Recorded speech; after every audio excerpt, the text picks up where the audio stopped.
the road, and my Skype's having hiccups, so I'm joining you via telephone, good old-fashioned landline right now. I'm just going to be here for a couple more segments, and then David will finish up, obviously, the transmission with some other clips and news stories I know he's got stacked up. But I want to just preface what I'm about to tell you with this statement.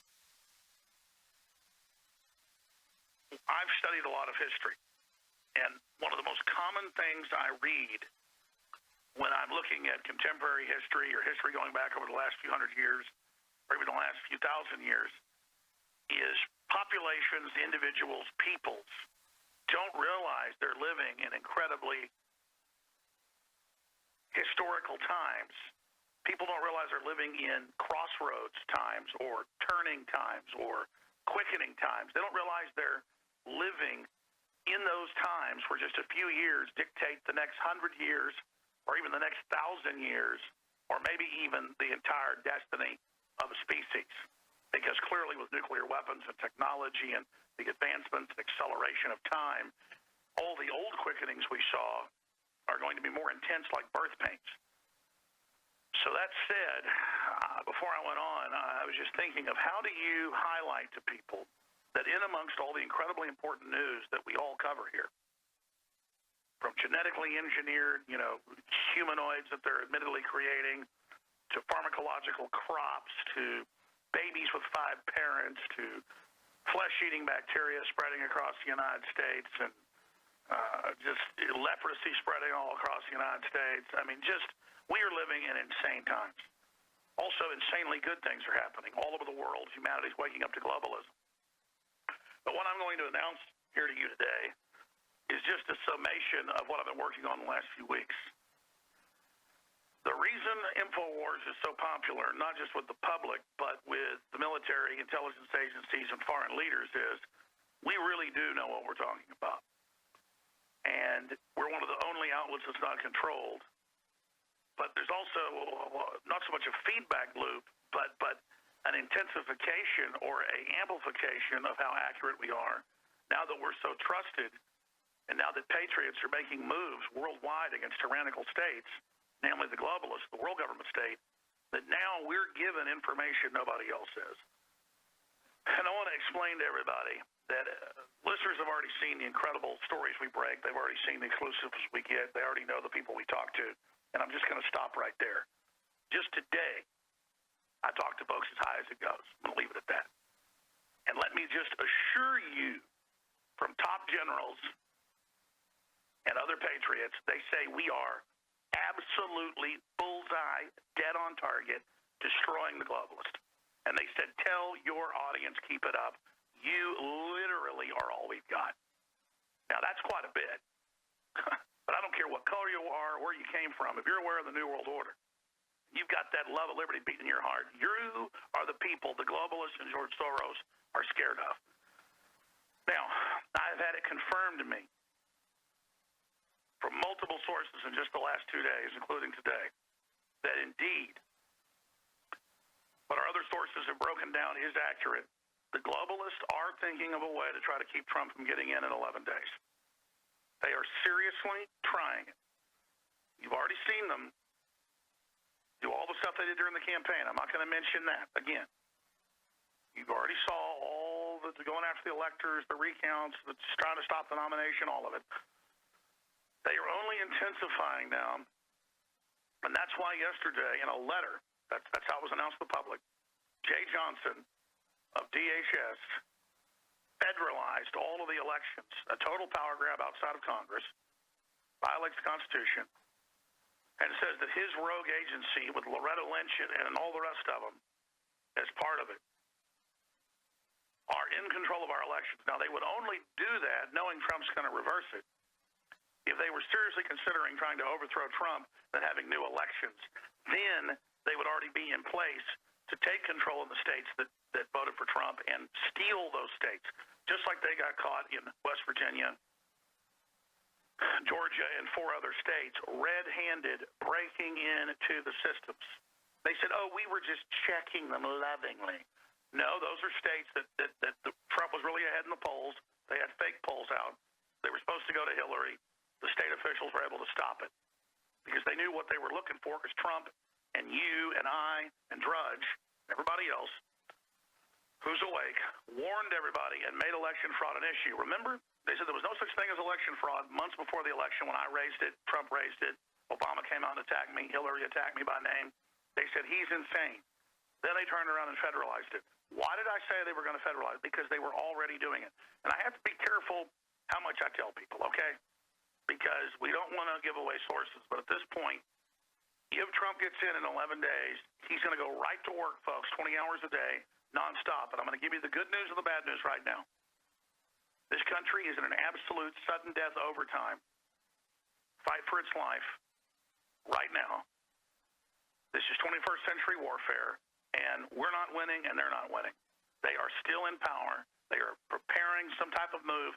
The good news is the public's not buying it, but we could see them try to arrest Trump in the next 11 days. We could see them have, a helicopter flying with missiles and kill him. I mean, I'm telling you, this is what you see in other countries. This is a worldwide crime syndicate so pissed that America is rising again. And by the way, Trump's completely real. We've got patriots in our government that are sick of watching George Soros do this to us. This is a real attempt to take the country back and have policies of prosperity again. It doesn't mean that they're perfect. It doesn't mean there aren't a bunch of good old boys. The point is they're not out to get you and your family.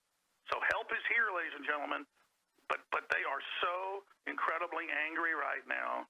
And I notice it's got hundreds of thousands and millions of views, depending on which channel you look at, of where I put out some audio files warning of the fact that DHS just federalized elections and they're in preparation to overthrow Trump. It doesn't mean they'll get away with it. It means I want to be here in 11, 12 days and folks say, see, Alex, you were wrong. It never happened because we stopped it. And then we can be like the Dark Knight who gets, criticized when he really saved the day. All of you, to use the Batman analogy, are the Dark Knights out there that have got to continue to be criticized, have to continue to be attacked, because the general public are still such babies on average. But the people that count in the military, at the highest levels of intelligence agencies, and in corporations that are pro-America and are not out to get the people and who want to make the country great again, they are absolutely aware of what's happening. And the fact that you woke up, the fact that you woke up others, the fact that I woke up so many people and Drudge and others did, created a major wedge into the enemy. The enemy is collapsing worldwide right now. That's why they're panicking. We'll be right back on the other side of this break. Infowars.com. Stay with us. Happiness is earned. The way you live your life determines whether you're happy or not. You can't live your life in a damaging way and just hate people, hate the world around you, have no actual bonds with anyone, not be authentic to yourself, and then just expect to be happy. You have to earn that happiness. And again, we have the culture, this dead-end culture, encouraging everyone to be depressed at the end of the day because it's a hedonistic, meaningless culture. It encourages people to embrace that hedonism. When it's meaningless, it's not going to fulfill them. It only brings ruin. It only brings regret. So again, this is what the British author Theodore Dalrymple said about this. Carrie Fisher was depressed for many, many years, which of course prompted the outpouring of tweets that I just mentioned in that New York Times article. Listen to this quote from Theodore Dalrymple. There is something to be said here about the word depression, which has almost entirely eliminated the word and even the concept of unhappiness from modern life. Of the thousands of patients I have seen, only 2 or 3 have ever claimed to be unhappy. All the rest have said that they were depressed. This semantic shift is deeply significant, for it implies that dissatisfaction with life itself is pathological, a medical condition, which is the responsibility of the doctor to alleviate by medical means. Again, 4 in 10 American women in their 40s and 50s on antidepressants, 1 in 10 Americans, and that's probably old figures, on antidepressants. It continues. Everyone has a right to health. Depression is unhealthy, therefore everyone has a right to be happy, the opposite of being depressed.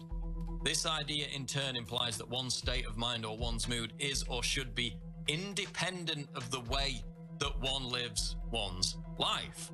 A belief that must deprive human existence of all meaning, radically disconnecting reward from conduct.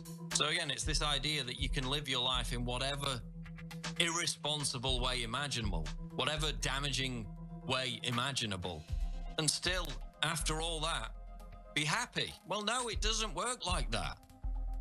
That's why depression has increased, because at least in the past, people didn't have the quality of life that we have access to now. They weren't living longer. They weren't healthier. They struggled with more illnesses, and yet they were happier. It all boils down to the fact that they were living authentic lives. They knew that happiness wasn't a right. You have to earn it by the way you live your life. It comes from within. It comes from the way you conduct yourself in your life. Well, we're not here taking credit for anything because the battle is ongoing, but people listening to this broadcast have to understand it is the opposite of hype when I tell you that there is literally a battle for this country and every other major nation's sovereignty going on right now. Globalism, or private corporate world government, was so arrogant and thought we were so stupid that it could build a world planetary corporate system and just keep denying it existed while they publicly transferred power to themselves. Now, here was the problem. They openly told the intelligentsia, the military brass, you name it, for 60 years, that they were building a global system for peace and that world government was meant to give the people empowerment.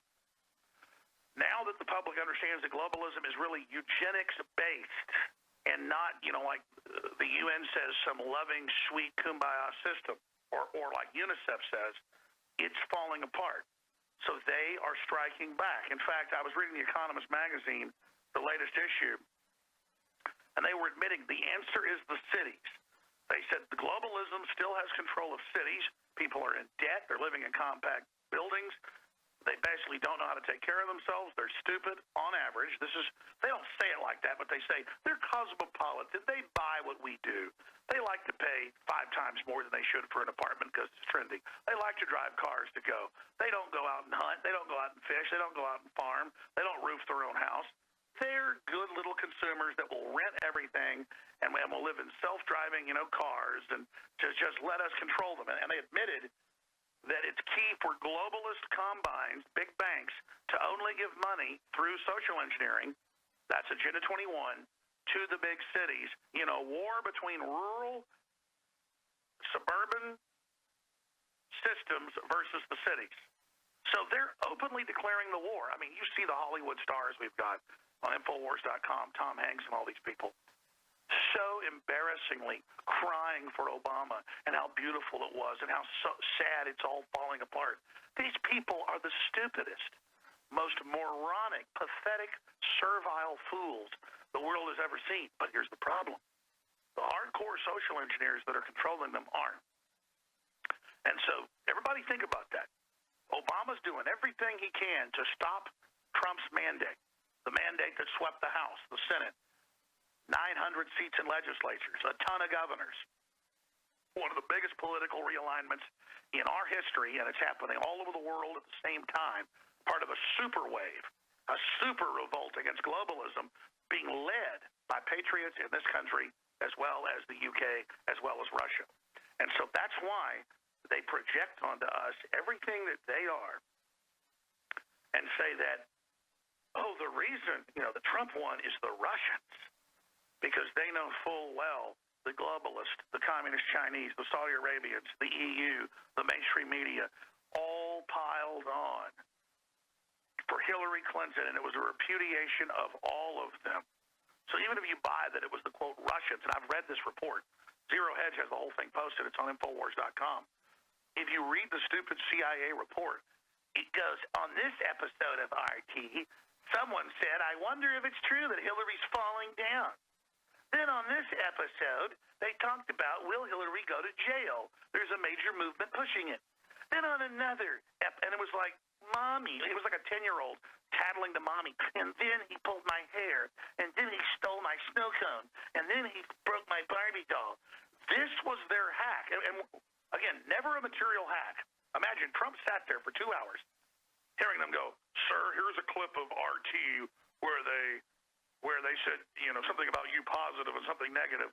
Of course some of the Russian media was negative.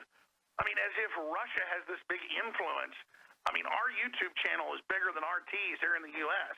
This is just crazy. And I'm not putting down RT. But imagine this, folks. They are saying that RT, you can go read the CIA report. Just I mean, it's on Infowars.com, or just type in, see the CIA briefing Trump was given. And it's photoshopped clips, like little screenshots out of like RT and Russian newspapers going, look, they said bad things about Hillary, and that's why she lost. What? The reason she lost was the whole MSM put everything they could behind Hillary, and it blew up in your faces. And everyone hates you now. They're sick of being force-fed. That's why it blew up in your faces, not the Russians. Of course the Russians have pulled away from the exact same mega banks, and we salute them for that. We hope everybody from Chile to Nigeria, from Mexico to Tunisia, everybody from Japan to Morocco, pulls out of the New World Order and a bunch of mega banks that just make money up out of nothing and create derivatives to bankrupt everybody and enslave everyone. I hope they all go straight to hell. So again, they're crippled, they're out of control, they're falling apart. The problem is they know they're losing everything fast, and they know Trump is intending to prosecute them for their crimes and really clean house. In closing, I'm going to say this, then hand the baton tonight. They're already, before he even gets in, moving to repeal Obamacare. He reportedly already has the votes. The Republican leadership is panicking. The wall, of course we have to start the building of it. And then through tariffs, if Mexico doesn't comply, very low ones, we can pay for the wall. But they're going, oh, look, he's building it, but we have to pay. He's wrong. Borders means national sovereignty. On China, he's already getting ready and has the votes to cut the corporate income tax to bring the jobs back, over $1 trillion. I mean, ladies and gentlemen, he's already demanding all the paperwork on Obama, ordering the borders wide open, and all the executive criminal activity, and all the secret orders that Obama signed, where the main body of the paper is secret, only the boil down's public. Trump is about to absolutely come after them. If they would have kissed his butt, he would have still come after them. That's why they're so scared and fighting for their lives, because Trump is a patriot. I'm going to say it again. I've done research. I've checked with the proper channels, and I've also seen what he's done. Trump's for real. They're panicking. Trump's for real. They're panicking. Trump's for real. Trump's mentor for 20-plus years was the top lawyer for the McCarthy Un-American Activities Commission and others in New York. And that's why they're so scared. Trump knows everything. Trump is more John Birch Society than John Birch Society. That's the real Donald Trump. He played possum on them this whole time, waiting, building the database of patriots, building the database of citizens, waiting for this wave to come. Folks, Trump's prescient, okay? That's why they're so scared. They are crapping their drawers right now. They understand the move. They have panic in their eyes. If they try to start a war or they try to kill Trump, the military is going to move against them. So understand that.